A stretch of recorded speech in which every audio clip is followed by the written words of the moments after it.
Welcome to TFL Talking Trucks podcast. And on this episode, I have my old buddy Nathan. Hello, guys. Greetings from Los Angeles. Hey, dude, we haven't spoken in too long, far too Yeah. long. But on this podcast, I want to do a couple things. First of all, we gotta hit some truck news because you and I haven't spoken in what, a month or two. Yep. Yeah, you recently went on an event for F-150 Lobo, and there's a couple of other items. But mainly, we're officially in summer. It's summer. Yeah. Yeah. Welcome to summer. Now, by the way, just so you know, I know for a fact that you guys in Boulder have been having days that are around 100 degrees Yes. and or even more in the South Bay, Los Angeles. As long as there's no riots with big fires, which are happening, then the coastal breeze, I'm at a cool 79 to 85 degrees. I mean, Mwah. Just letting you know. always? You're at that temperature always? Almost always. Yeah, Ah, it's why do you think I'm spending so much ridiculous money just to live down here in a shack? Because the weather is amazing. there you go. But the reason why I brought up summer is because a lot of people are vacationing. They're taking their pickup trucks on the road. They're towing campers, boats, what have you, everything. So we really I wanted to talk about the most efficient and the least efficient pickup truck you can buy based on our own testing. So this is not going to be EPA. We're not going to be reading, window stickers or anything like that.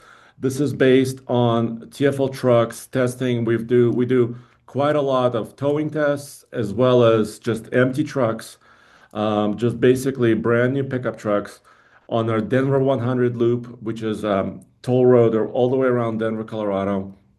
And we've done efficiency testing going back to what, 2013, 2012? Oh, easily. And one thing that we've learned is that our numbers tend to be very different than the EPA numbers. So a lot of the printed ones on half tons and mid-sized trucks, they don't quite match what we get. And often we do better, but sometimes we do worse than what they predict. Exactly. And we also have well, I was going to say luxury, but maybe just we test some vehicles, the same vehicle in different climates, right? So That's correct. sometimes we test it in the middle of January and we get a different result from when we test it in the middle of July. And this is the same vehicle, right? So Yeah. we have some of that experience as well. So I wanted to start with some news. I know both you and I both saw the F-150 Lobo in person, so I just wanted to hear some of your thoughts because there was a Los Angeles event of the F-150 Lobo. That's right. The event I went to was in Santa Monica, California. And what was cool is that they were trying to bring out a little bit of that local truck culture. So they had a bunch of slammed or lowered F-150s, modern ones. And there's even a club here that does that, and they're all about just specifically the F-150. And this isn't the first time we've seen a street truck version of an F-150, right? There's been a few, actually quite a few over time. Um, and other automakers have done this. I mean, the 454, the SS, whatever. All these trucks have all been street oriented, right? Well, Ford did something very different, I think, with the Lobo F-150, because I mean, yeah, it's got those giant 22-inch wheels, right? They're painted Yeah. black. They dropped the back about 2 inches, so they got kind of the feel. The front end certainly looks it. But what's unusual is they base it on an STX, I believe, right? Mhm. So the interior is completely regular and standard four-wheel drive, which was not what I expected. So that was one thing that really took me by surprise. Yeah, dude. So yeah, in fact, all F-150 Lobos, at least initially, right? Because actually, what also surprised me is that they're calling it the 2025 model, right? Yeah, Because right. it's coming online later this fall, where they're beginning production and sale of this truck from the factory. But it's still a 2025 model initially, and then I'm assuming it'll become a 2026 as well. So that was already a surprise. And then all of them will be, like you said, crew cab only, so no two-door, which is kind of weird because F-150 Lightning, the original supercharged V8 street truck, was a two-door truck, right? Right. So this is not the case here. They're all going to be four-door crew, and also all of them will be four-wheel drive. Yep. which is, I mean, a street truck to me is something that has big power going to the rear wheels. Now, fortunately, they are putting in the Coyote in all of them, so there's no EcoBoost or any of that. You got a big honking V8. They said part of the deal was that they wanted that sound and feel, the V8. And we can all acknowledge that the Coyote is a very good V8. It was over 400 horsepower, I believe. Yeah. It's a good engine to put in there. However, once again, you're right. I mean, four-wheel drive and having a crew cab, I mean, that's a lot of extra weight and size on a vehicle that you're building for the street. I mean, personally speaking, I think it would have been really cool had they done just a regular cab, just rear drive, and put that Coyote in there. Suddenly you have a Mustang with a pickup truck bed, basically. That would have been super cool. But Ford has to make these decisions on things that we just don't know about and return on their investment, design, all these things.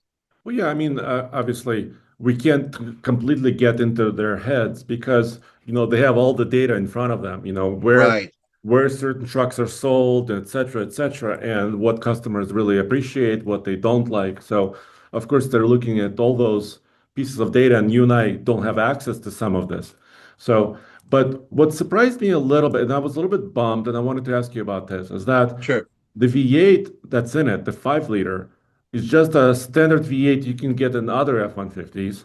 So they didn't add power to this V8 for the Lobo specifically, which was kind of a bummer because right when the Raptor came out, right, in what 2010, the whole story behind that brand was unique suspension, lift, wide body. So the truck looked different. It was more capable off-road, and it had a little bit of extra power. And that has continued through the generations where they had specific high output versions of their engines for that truck. But for this Lobo brand, it's kind of the standard powertrain that they use in other vehicles, and a slightly lower suspension, like you said. Yeah. So it may handle a little bit better, although we don't know for sure. We haven't driven it yet. I'm wondering how heavy those wheels are because that could actually affect the drive of the vehicle. And I agree with you 100%. I mean, one of the things you expect on some of these specialty vehicles, right, is especially the street-oriented ones, is getting a little bit more power. And remember, I was talking about how uh, Chevrolet, for instance, had the 454 and the SS later on that and they had a much more powerful version of their pickup. The same thing with Ram. Remember, they had that V10 version of their truck. And that thing Yeah, was a beast.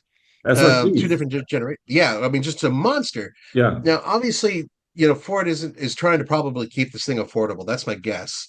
But at the same time, it would be nice if they perhaps, I don't know, did headers and opened up the exhaust a little bit, opened up the intake a little bit, given a little bit more, or perhaps, yeah, supercharger, twin turbocharger, something. Now, obviously, everything they add will make it more expensive. But at the same time, I think people are hoping that a street truck actually has street cred, hence more power. Exactly. And a lot of it is about the look too, right? Right. I'm actually kind of glad. What I really like about the F-150 Lobo is the front end is a little bit unique, right? Yep. The grill, the way that the light goes through the grill. All the way across. Yeah, and then also just the lower bumper area, right? So the front spoiler is quite unique for this particular truck. And that makes it stand out. Like you and I wouldn't be able to, in our garage, put our LED lamps, in the same way through our grills. So that's kind of unique factory component. But you and I Right. can go out and replace wheels and tires any day of the week, right? I mean, we could do it ourselves. True. And I know that, it was obviously Ford speak when I asked them specifically about the interior at the event. And one of the guys said, "Well, it's a clean slate, and they can go and do whatever they want to do with it. And Mm. people tend to customize their own interiors." And I wanted to cut them off and say, "Yeah, they tend to customize their own exteriors as well." So what are you saying? But I get it. I get what their point was. But if you guys are expecting anything special, like unique interior touches that the Lobo Maverick has, you're not going to get that on this one. It is essentially an STX on the inside. It doesn't even have a Lobo moniker or anything stitched in the seats, nothing. It's just a Mm. regular interior. Yeah, I'm wondering how popular this will be. But you said they also had customized previous generation trucks at this event. Well, current ones and previous generation ones, and they were actually quite nice. They were just they basically slam versions of the truck, but they had beefier suspensions. A couple of them you could tell they had some upgrades, supercharger on the Coyote, some really limited, difficult things to find, like a short bed and a single cab with the V8 stuff that's just not easy to come by nowadays. So they were able to put that together in some of these trucks. They actually have a group of people who meet with these trucks here in LA. Big surprise. I mean, there's a million car clubs here in LA, Mhm. and they get together with their lowered Ford F-150s, specifically Ford F-150s. Do you know our head of video production, Ian? Uh, Yes, I do. Yeah, I think he's working on kid number seven. He is the man. He no, repopulated half of Colorado. not quite. He's not that far yet. But Ian was with me in Detroit with the Lobo for the Lobo. And you know Uh-huh. what Ian said? And he doesn't appear on camera, by the way. He's strictly our video producer and editor and videographer. So Okay. he said they should have slammed this Lobo down. He wanted it on the ground, maybe air suspension, something where, it was just slammed. I agree. That because that's part of the whole culture, right? Slamming the vehicle, getting it down. I totally get that. But the other side of it is, and I'm trying to think a little bit more in a mature fashion, what's the return on investment if Ford goes and does that? What happens if Ford puts airbags on all four corners, right? And to make this thing so it can slam out of the factory. That is a lot of money to make that truck do that. That means research, development, crash testing, and making sure that they pass on their savings and or expenses to the buying public, meaning that truck, which I'm guessing is probably going to be over 60 grand to come in. I'm thinking that's probably roughly where it's going to be. Yeah, I I'm thought saying they said like 59,995, which is with a couple of small options, you could be 60K right there. easily, yeah, easily Yeah. you could be over it. But my point is that it would probably be 70 or even 80 grand if you were going to do that type of suspension where you could slam it and have an air suspension, air ride. It would be cool, but it will be expensive. And I think that Ford's like, okay, well, we'll sell more doing it this way. Once again, I'm trying to think the way they would corporate. Otherwise, I'd say supercharge that engine, manual transmission, make it so you can slam it wherever you want, rear drive only, get rid of that back cab. Yes. And also, frankly speaking, I want a different design of the wheels. I want something super lightweight aluminum, like that Swiss company that makes them super light. That way less rotational mass when you're spinning and burning your rear rubber. That's what I would want. Well, there you have it. That's a hot Yeah, take. That's a there it hot is. take right there. You're Thank you. welcome. So thank you. So we also had another piece of news that you and I have not discussed yet, which is what is happening with Jeep trucks. Right. Right. Right. Well, you guys broke a story. I think you were the first to this in terms of modern, because how many times have we covered this, right? Jeep Gladiator. Um, Yeah. the Jeep Gladiator, The they second story. promised 3 or maybe even 4 years ago, they promised a Jeep Gladiator plug-in hybrid. We've been waiting on it and waiting on it. We've been hearing some rumors about it, but nothing solid for years and years and years. Finally, I don't know, it was about a year ago, someone came forward and said, yes, yes, yes, we're actually doing it. And then nothing, crickets once again, right? Then you guys got your hands on a Jeep Gladiator, which looks like a 4xe, and it most definitely looks like it is being plugged in at a level two charger. Exactly. And this was actually Cole. Can you minimize the image and see who one of our viewers sent us these images. Oh yeah, Eric H. So I want to thank Eric once again. Eric was in the mountains in Colorado, just not far away from our offices, and he actually captured these prototypes, high altitude testing, which included a Wrangler Unlimited four-door plug-in hybrid, which is the 4xe, and also what appears to be a Gladiator plug-in hybrid. And I agree with you. This has been too long, where we've been waiting for some major update for the Gladiator. I know they changed the interior right, recently Yep. for 2024 and 2025. But we need new powertrains, new excitement, right? Their sales are going down. So, and also part of the story, I went to another outlet. I believe it was Mopar Insiders. You know how these forums go deep, right? Some of these forums go very deep Right. to these subjects. And actually, they had some information that Stellantis and Jeep is actually updating the plug-in hybrid system to be more capable, so it has more power and it can go further on electricity. I wouldn't be surprised. They have access to a lot of the battery tech that comes in from Peugeot, who's actually leading in Europe with some of their tech, meaning that they may have more advanced batteries, obviously lithium ion, liquid cooled batteries, and they may be able to, increase their charge rate. Maybe they get charged at 100 kilowatts. Who knows? I mean, that the point is that they're definitely upping their tech. Now, there are a couple things to keep in mind. A lot of people have been wondering what the hell's going on. Why is this taking so long? Because people are assuming that all you're going to do is take the same powertrain that's currently in the 4xe Wrangler and just shove it in there because it would fit, right? And I say yes and no to that. Here's the problem. The 4xe Wrangler still has abysmal towing capability, right? Mhm. Um, Power's good, but Yeah. there are issues, and there's weight issues and also battery location issues. So let's say they wanted to expand the battery, make it even larger. Where are you going to put it? You can't just simply slam it under the seat anymore. You may have to make space additionally, or use different chem tech and bring in a different type of battery. There's so many little things there. How will this thing tow now that it weighs 300 or 400 pounds more? And it also has a turbo four-cylinder engine. This is provided that they're using the same engine powertrain out of the Wrangler 4xe. They had to test the hell out of it, which is why I kind of gave them a wide berth and I wasn't screaming at them every time I saw them, Mhm. at every Easter Jeep Safari, Mhm. because they really have to go through all of this type of testing to make sure this thing is competitive. And here's the reason why: Toyota and General Motors and Ford, they all have vehicles that are way up there. They've upped their game. Almost every single one of them is capable of building a version of their vehicle that could tow over 7,000 pounds. They all are very capable off road. I mean, or have a version that is, right? Even the Honda Ridgeline, which can tow 5,000 pounds. Rumor has it that when they go to their next level, they may actually be able to tow more as well.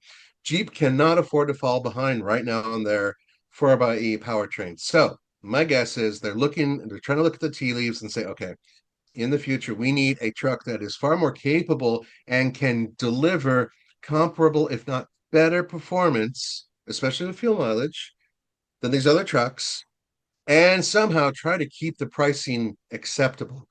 I mean, how much does it cost to get a Toyota Tacoma TRD Pro right now? Well, that's 80? a ton of money. No, they started like 65 and you Yeah, could. but come on. I mean, I've seen them going for like way more than that. Well, I don't know about, I mean, with a few options, you could push it up a couple more grand. I don't know if there is dealer markups, but and you know what? I don't think we need or want another $80,000 midsize truck. So Right. I'm hoping Jeep doesn't go there. I mean, they might have a Rubicon, special edition, that's fine. But I think what we really need is more choices. And, Yep. as we're in summer, so if we want to save fuel, I have a whole list here on efficiency. I think, they just need more choices. They've had a 1 V6 engine basically, which is the They Pentastar. had the diesel, but it didn't last very long. Right. They had the diesel for a while, which was actually a good option, for people who drive a lot or Yeah. need to tow a small trailer. I mean, that was an excellent choice. That went away. So right now they still have the V6, 3.6 liter. I'm So, driving right now, like parked just out of my house. I have a, brand new Mojave. okay. Or how does Roman say it? Mojada or Mojave? I think It's he says it's Mojave. it's But it's a desert as far as I know. Yeah. but the point is that I've got this thing, and it's great. I mean, the suspension setup is. great actually in traffic. It's not bad, but it has that old V6 and it's okay, but it's not great. And right now it is the least, I believe it's like one of the least powerful powertrains amongst many of the competitors that it's going up against nowadays. And I think also what they shouldn't do is remove the V6 and only have a plug-in, right? Because certain people may not want to be, paying a little bit extra for the plug-in and or don't need it, right? So, or don't want it. Because a plug-in hybrid does Right. add complexity, right? It does add a certain, a number of components there. So, but gosh, I'm really hoping, what may have delayed this as well? Other than their leadership changes, it's Stellantis, etc., is that they were waiting for the new tech. I'm wondering, I'm wondering if this new tech became available, for mass production. And that may be the key to this. That's kind of where my head is too. I think I'm on the same page you are because I think otherwise, when they announced it over 3 years ago or 4 years ago, um, I think that they initially thought about just jumping in and essentially just tearing out the powertrain for one vehicle and putting it in another, which by the way they've done. They did it with the Grand Cherokee, but I think that in this case they looked at it closer and they thought, okay, we have this other powertrain that will be acceptable or usable in the next few years. Let's stretch it out, test, make sure that this is going to work, and then we'll provide a vehicle. And I hope that they'll be able to be price competitive. This is one of the biggest issues because let's face it, across the board, if you want a half decent version of any midsize pickup, they tend to be overpriced, far beyond the reach of people who are in the middle class levels, right? And hopefully Jeep got the note because their sales are definitely dropped. And like, oh, okay, maybe we shouldn't sell them for ridiculous amounts of money. Maybe we should find a way to lower them and still give people an off-road capable vehicle that can tow. That's where I think they hopefully should go. And the fact that their sales are shrinking for the Jeep brand in general, including the Gladiator, they could be first with a plug-in. You know, Yep. And they would be first. Yeah, Toyota doesn't have anything for this. And, they have a Yep. hybrid, not a plug-in. GM definitely doesn't have it. Ford has it in other markets. They introduced the plug-in Ranger in Australia, but not here, at least anytime soon. Um, Ram doesn't have a midsize truck. So, Right. uh, and Nissan, same thing for Nissan. I mean, Nissan is maybe working something with a Frontier, but we don't know anything yet. So this could be Right. interesting. Yeah. Yeah, the future is, buckle up, boys and girls, because I think there's going to be some cool stuff. And I have a feeling that if Jeep finally hits with a plug-in hybrid pickup truck, you're going to see a lot of other ones falling right behind. And my prediction is Ford will be number two, that they'll be the second one following Jeep. That's a logical prediction based on the fact that they already have a production version overseas. Yeah, and also Ford is super competitive on trucks. I mean, they Right, right, they right, don't right. let up no matter what. Yep. So let's switch gears. Let's take a look at the Denver 100 loop and also some of the other testing we've done over the last, 12 or 13 years. Um, Okay. so, uh, hmm. So here on my list, I have basically everything. I don't have a Nissan Titan because it's currently not for sale anymore.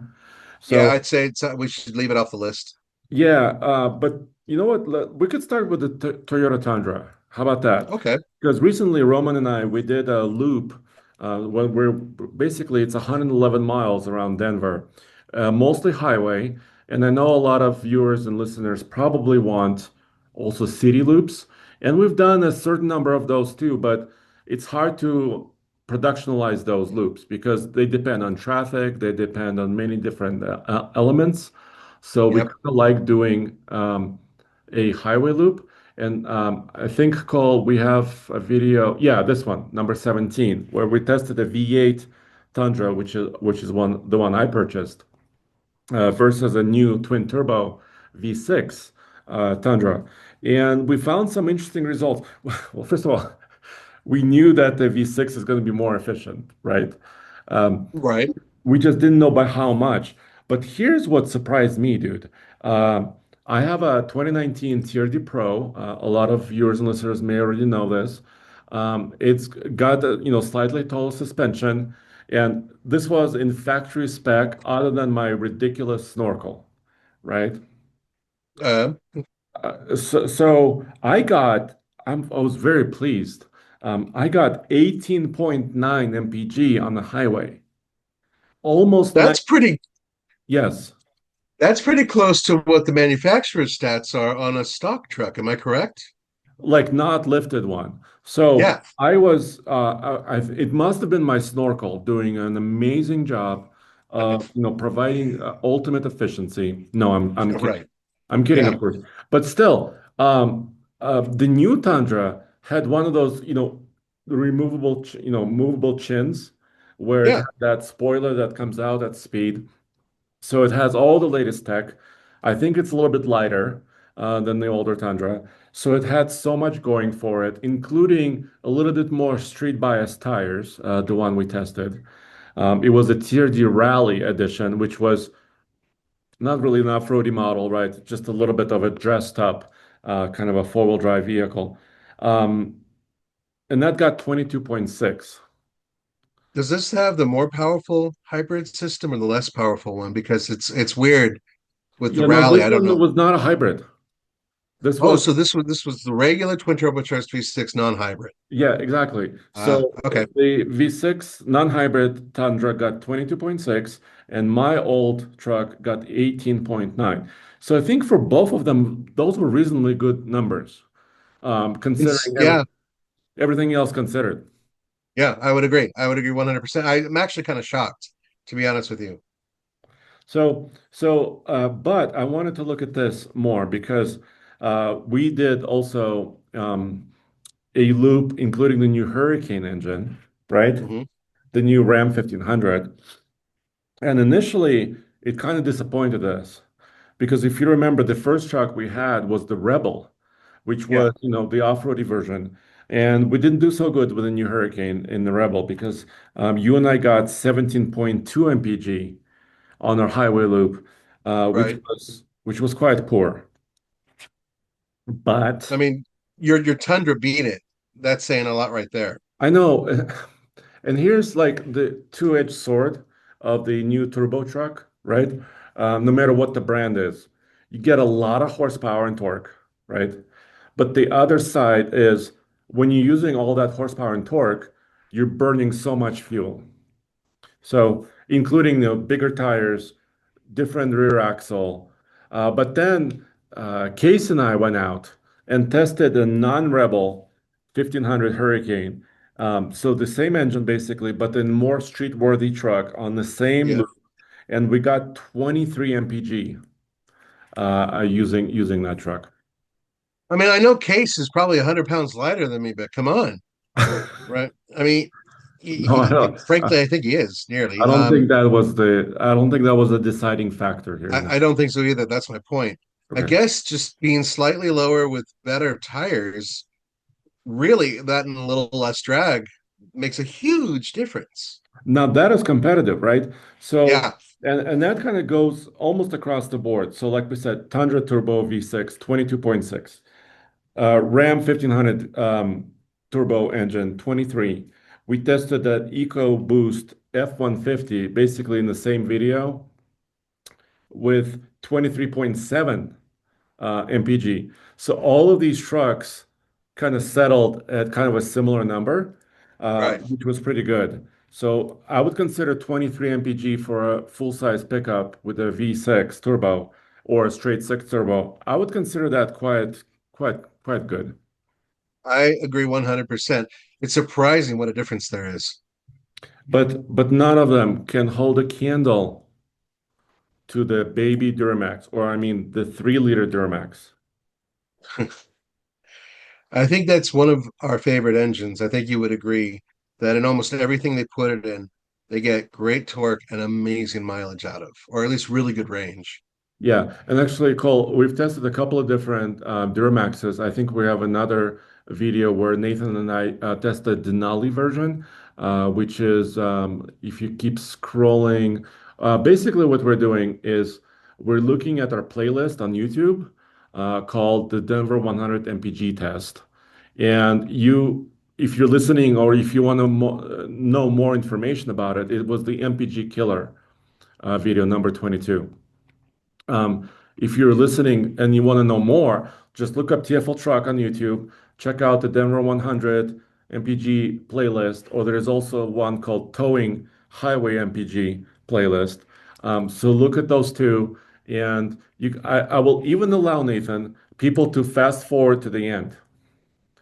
I will allow to to That's generous of you. to see the results for every truck. You heard it here first, folks. You are permitted, allowed to go to the end. Okay, so dude, this truck, we had another uh, goal for you and I when we were doing this. We wanted to see if the new all-wheel drive system in these full-size pickups, how much efficiency it robs or may take away from a Right. truck. But when we ran this Duramax diesel, this was the new LZ0. So the latest updated one, you and I got 31.8 This mpg. is a full-size pickup truck. Not only that, but it's a four-wheel drive truck that has leather interior and tons of goodies. I think it had massage seats. Am I right? Well, yeah, it was like a Denali Ultimate. I mean, Right. this was one of their highest level trims ever. Meaning that it's their heaviest trim. It had really large wheels, meaning more rotational mass. The fact that a truck like this on the highway, unladen, of course, except for two, driver and a passenger, is able to get over 30 miles per gallon is nuts. GNUTS nuts. And yeah, I spelled it. Yeah. The, I agree 100% that it's an amazing truck. Yeah, and also what you could see here if you're watching this podcast on TFL Talk channel is that when we ran the loop with all-wheel drive selected, right, which you can do anywhere because it doesn't use four-wheel drive until it absolutely needs it, but still some of the clutches are engaged, right? So Right. it's not completely free. We There's learned, drag. yeah, there is some drag, and we learned that it went to about 27.5 mpg in all-wheel drive mode. So Right. you do lose what, just over 10% efficiency, maybe 15% using all-wheel drive. But still, not it's still way It's still more, over 27 miles per gallon. yeah, it's I still way mean, more efficient than damn. any other pickup truck we tested here recently. Yeah, that is some incredible efficiency. Now, just imagine if they were able to take powertrain like that and then add an electric motor and a large battery to it, so you could turn it into like a plug-in hybrid. Oh my God, that thing would be getting stupid potential. Well, theoretically, I mean, there's always weight gain and all that stuff, but it would be really cool, wouldn't it? Exactly. Actually, speaking of hybrids, I wanted to bring this up since you kind of mentioned, hybrid trucks again. Here, we purchased in December, we purchased a Ford Maverick all-wheel drive, which is a Right. hybrid, and then it also has all-wheel drive for 2025. And yeah, number six right there. So, well, we had some wild results with this one. Yeah, First you of had to all, retest it if I recall. yeah, we did. We did. So initially, Case and I ran it in January, and the truck was brand new. It had like, I don't know, three, four, 500 miles on it. And we were so excited that we jumped into it for this video. And it was a coolish day, pretty cold day. And we got 30 mpg on this highway loop, and we were disappointed. We it's supposed to get much more by the EPA. EPA says it was one of those cases where we got less than the EPA, right? Right. Not sometimes more that we see, especially with diesels. Ford called me, and said, you shouldn't be testing a truck when it hasn't been broken in. So we waited several months. It had 4,000 miles, and we did it again. But what happened was it was a lot warmer. Hmm. So it wasn't the same temperature, unfortunately. So this was now March or April, and I got 41.8 mpg on the highway. Damn. Same And loop, right? same identical loop. And the way this loop goes, there's a few hundred feet of elevation change. It's mostly flat, but start at first you're climbing, between 1 mile above sea level to about maybe 6,000 feet above sea level. So you pick up about maybe 700 or 800 feet of elevation over the first 40 miles. And then you come down, and of course you return to the same place. So it was able to use electricity, going down some of these little hills and coasting. So it was able to use quite a lot of electricity just to move itself on the highway. So Right. which is impressive. It well, we knew that it was capable of this. We've been lauding this little truck for a long time because of the potential. And I'm so happy that you guys did test it again. I'm sure Ford is too. It's a shame you weren't able to test it with the same weather conditions, but the reality is that's the tough part of our job. We don't have a controlled environment where we can test all of these vehicles in exactly the same, temperature and the same environment every single day. And there's something else going on here because I received several emails from owners, people who own Mavericks, including the older non-all-wheel drive hybrids, just front-wheel drive models. And they said Right. that they did notice a considerable drop in efficiency in the winter. So Hmm. there could be several items going on here. But even if you average 30 plus 41.8, let's say you meet in the middle, I don't know, at 35-ish. 36 or Yeah. something like that, that's still quite impressive because hybrids usually don't like highway speeds, right? Because Right. a lot of the time, like my old F-150 hybrid, right? When I drove it on the highway, for example, Denver to Albuquerque, it would get about 22 mpg, which is just standard, right? Yeah, that's adequate. It's adequate. It's very similar to an EcoBoost because that V6 engine is almost always working to push Right. the big vehicle through the air at 70 or 75 miles an hour. So Right. you're not getting any hybrid benefits from that Yeah. system. The bottom line is even the RAM system, which I think is making a comeback when they bring back the 5.7, which essentially is just a little bit of a helper off the line, should make a little bit of a difference. But the real point is that you do save some fuel by off the line, red light, green light, having that electric motor power you up just a little tiny bit until you can kick in. It's moving that mass from a dead stop does take a lot of fuel. And this is one way to mitigate some of that loss. As such, when you're on the highway, you're not doing that. You're only relying on your gas engine, your pistons pumping, and you're not using that electric motor at all. And you just won't be able to see an appreciable gain in mileage.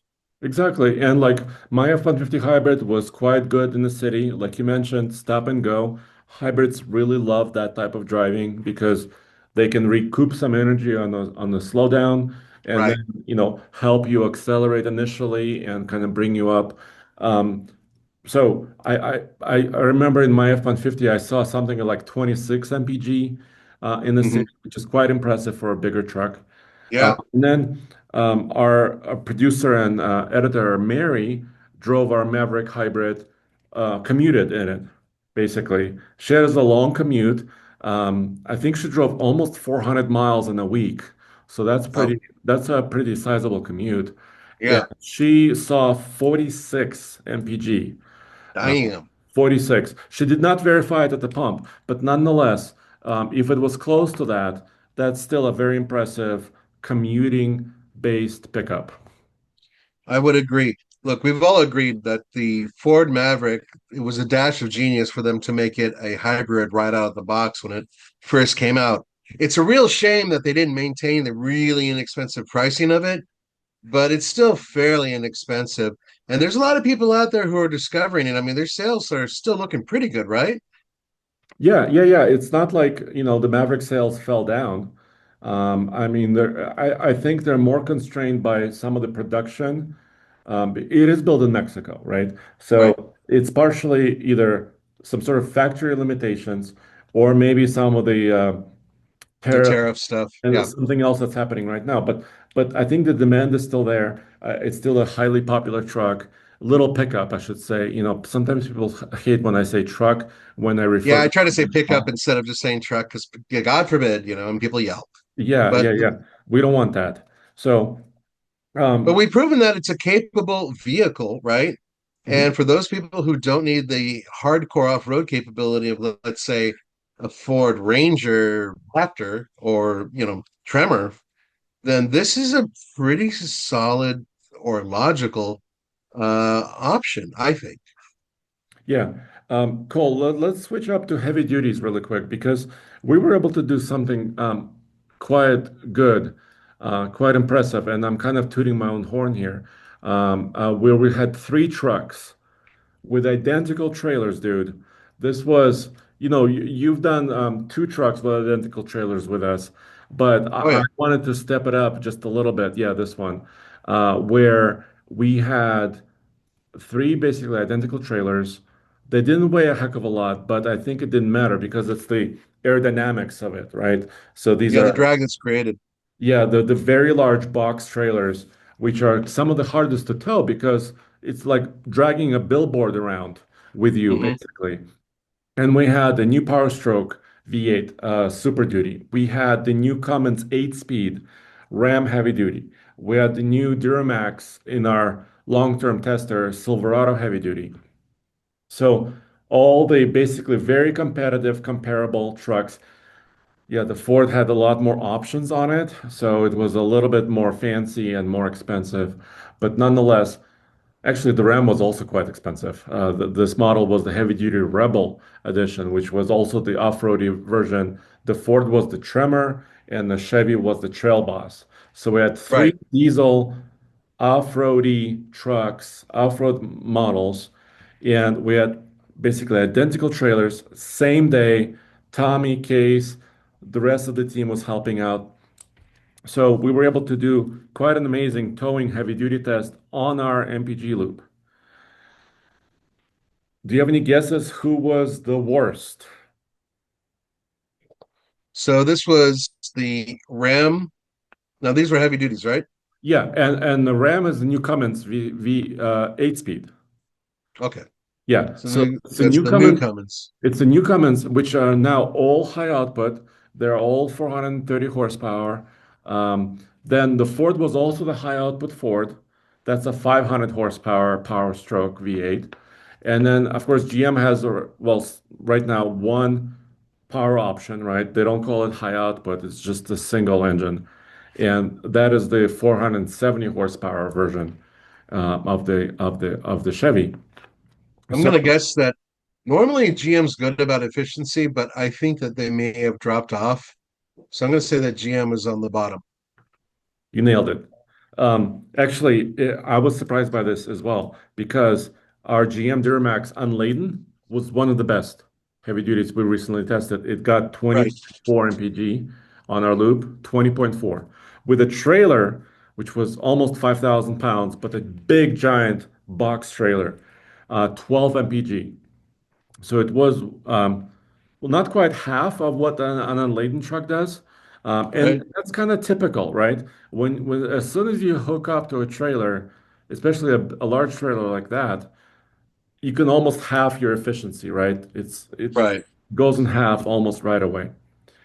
The Ram was next up, the new version of the Ram at 12.7 mpg. So, and Case, Case was driving it. He owns a Cummins. So, That's right. Yeah, he does. so Although it's a little bit older. well, yeah, he has a second gen, personally. And dude, the Ford was so impressive. It had it was a Tremor Super Duty, 13.9. So And it's the most powerful, am I correct? it's the most powerful, and turns out it was the most efficient on our test. Damn. 13.94, in fact, almost 14, versus 12 for the General Motors one and 12.7 for the Ram. And this is the same day, basically same conditions. So that's kind of the bottom line. So Duramax is really good on the highway when you're not pulling, Yeah. but when you are towing, Ford is still king, at least for now. Yeah. Well, I mean, we've proven several times that Ford really they know how to put together a powertrain, especially diesels. They've been absolutely killing it. I expected a little bit more out of Ram. I was hoping that Ram would actually be able to topple Ford, specifically because that would force Ford to up their game. You know, that's always the good thing when you have to force the other company to up their game. But the bottom line is that Ford is just absolutely killing it, and more power to them. Yeah, and also I agree with you because there's so much excitement about the new Cummins, right? The Right, engine is updated. They have a brand new transmission, more gears. It's no longer the 6-speed, it's now the 8 ZF transmission. And you know what? We're getting a Cummins in our fleet in a few days, actually. So we'll be doing more testing. Also, I want to do an unladen Commons run. And this is not going to be a Rebel. This is going to be a standard four-wheel drive Ram heavy duty. So I'm going to put it on the loop and I'm going to see if it beats the Duramax, which is currently, unladen, one of the best unladen trucks that we've tested here. So that's coming up very, very soon. So I promise to do more Commons testing. Now the big question, Andre, what about the Power Wagon? When are you getting a new one? It don't care. That's It right. It don't care. When you getting a new Power Wagon, son? I don't know. I don't Uh, what I can ask you, when are you getting a new Power Wagon? like they're gonna give me one in Los Angeles. Hey, can take it and go. There's a burning car down the street. See if you can go up and over the burning car down the street. Yeah, there you go. What obstacles do I have?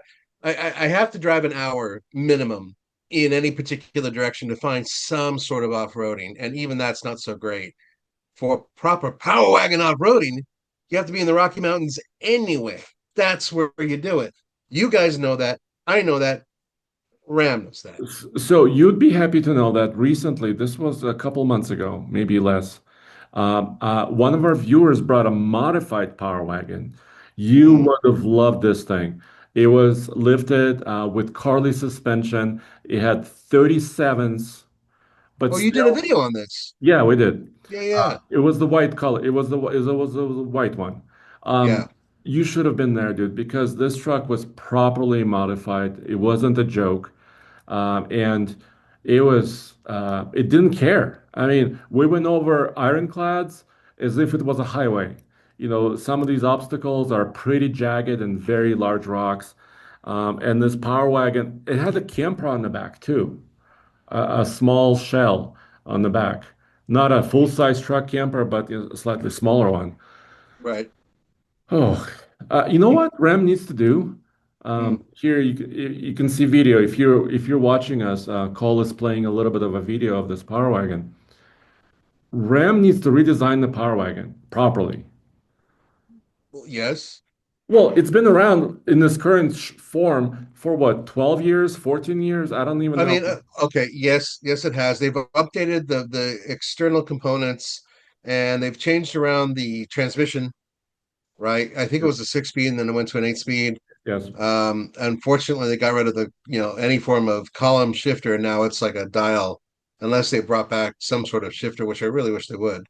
Um, and I think that they've done some updates, just little tiny updates on the electronics and whatnot. But otherwise, pretty much the recipes remain the same. Well, dude, if you look at least, I mean, as recent as like 7 or 8 years ago, Power Wagon was king of the hill heavy duty off-roader, right? Absolutely. There was no Super Duty Tremor. There was no heavy duty ZR2. There was no heavy duty Trail Boss. None of that existed. But now all those other trucks exist. So I'm looking at Ram. I'm saying, oh, and I mean Tim Kuniskis is back, right? So Tim is in there.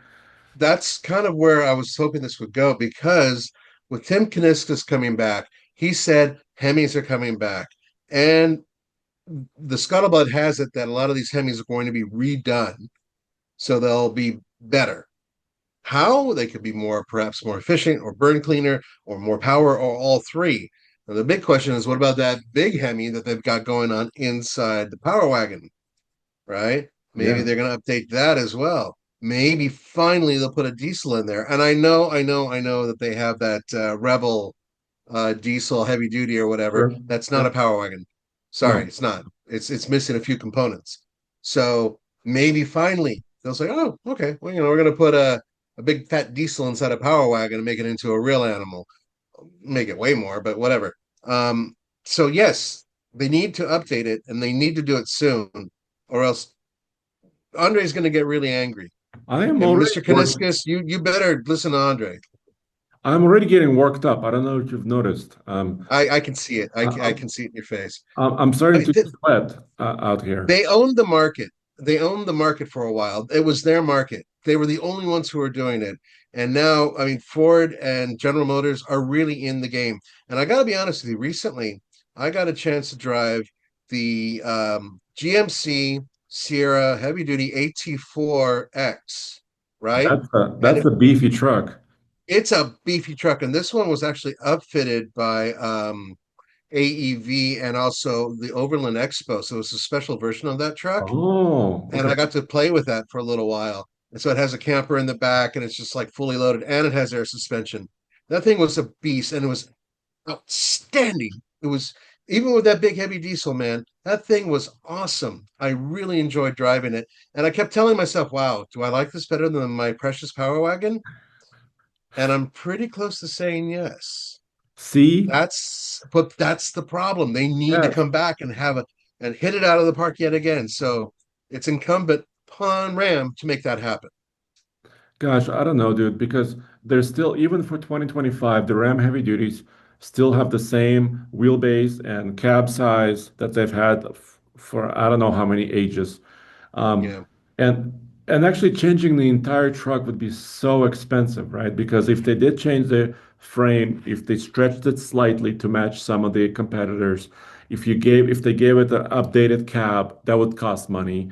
All yeah, those elements cost money. But I think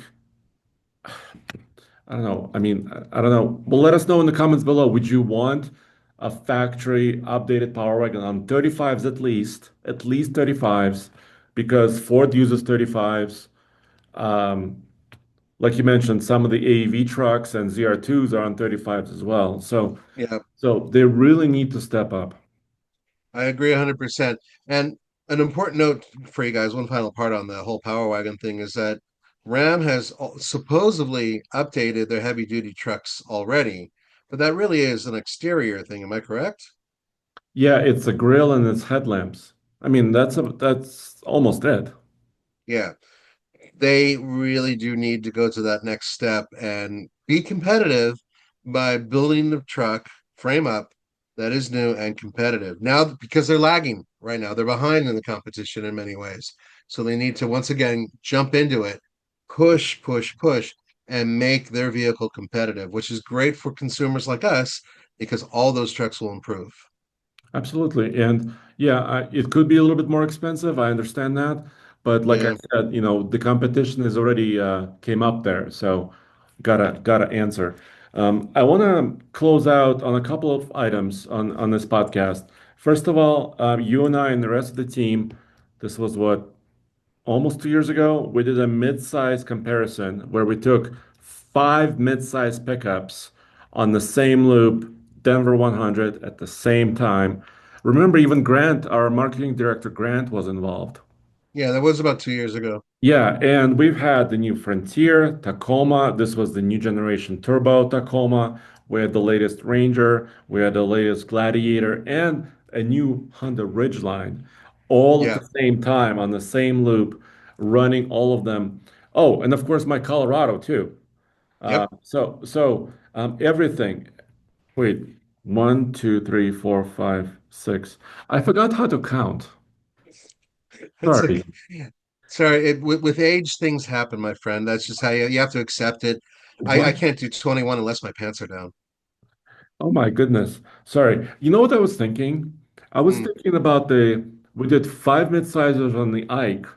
That was one hell of a day. I remember this because Mr. yeah. Cook was there. And then you and I opted one because we decided, you know what? Take that and let's test six trucks on the same day at the same time. And that's why, the entire team was there. We were driving them at the same time.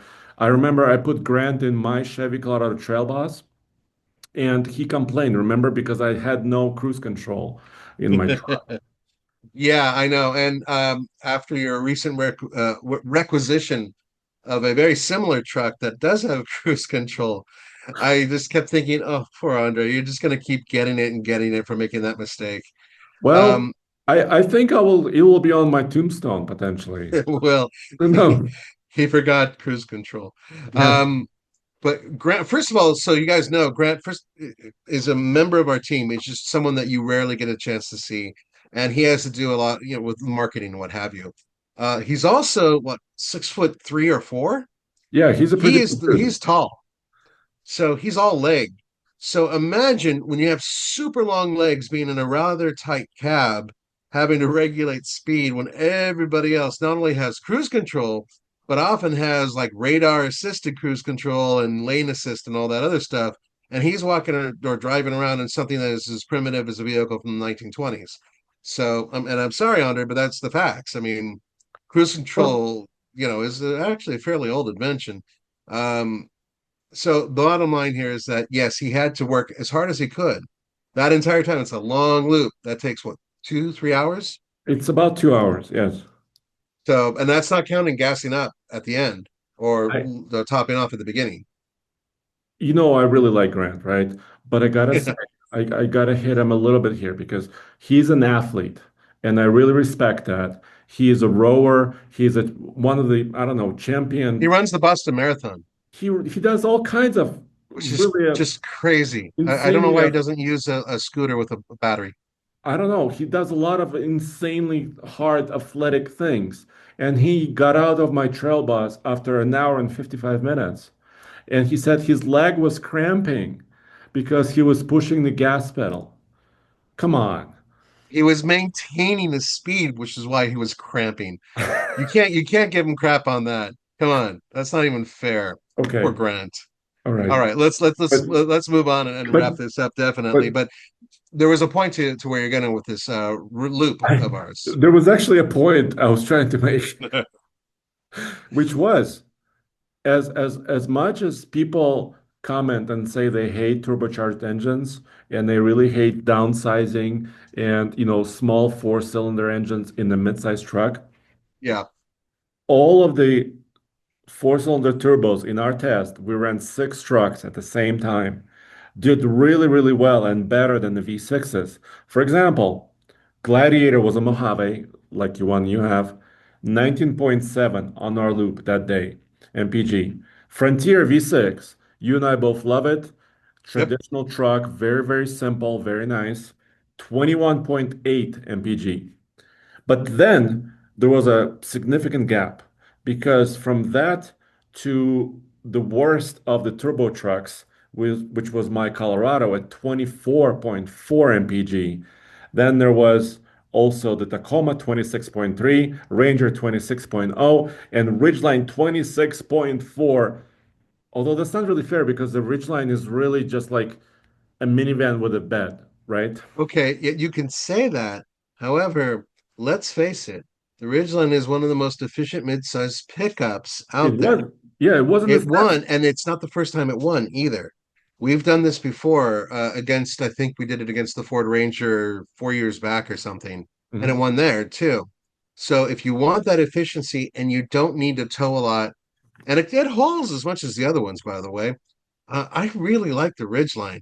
It's a very good pickup for people who don't really need a hardcore pickup. So if you subtract that, then you have really the winner would have been Well, the it would have been Ford the Tacoma, really. or the Tacoma. The Yeah. Tacoma would have taken it uh, in terms of vehicles with a frame. Let's just say with the frame and a solid rear axle. Yes. There you go. Yeah, and the I think and that the makes it a Ranger little bit was easier.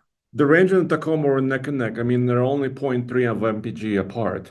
So Right. really, I mean, I think that's kind of a testament. And you could argue, oh, you're high elevation versus sea level, yada yada yada. But bottom Yeah. line, it was the same day at the same time.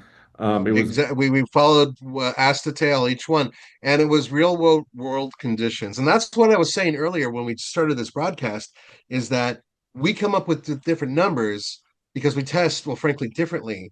But this is just what you would do if you were going out there and you were to maintain a speed limit and sit solid on that speed limit and going all the way around 100 miles. This is what you would come up with. And that's what we have. So, yes, of course, we could have had some massive warehouse and done loops inside of it where there's absolutely no wind and temperature controlled. Yeah, we don't have the money to afford something like that. So no, sadly, this is how we do it. and I don't know, other than Jeff Bezos, I don't know who can afford that. Well, Um, let's ask Roman. oh, Roman? You know, he's already got a small one. Okay. Yes, he does have a relatively sizable barn. If we Uh, emptied out the barn, I wonder if we could do laps on it. So, maybe that wouldn't work. It's a little too small. Maybe if we had a couple of slate pickup trucks, maybe little tiny ones. Well, Uh, that's going to come in the future. Yeah, we could maybe do that. By the way, we didn't discuss any electrics, really kind of for a reason, because we haven't really done a very comprehensive like test like we did with the mid-sizers and the heavy duties. Uh, Right. I think that's still to come, right?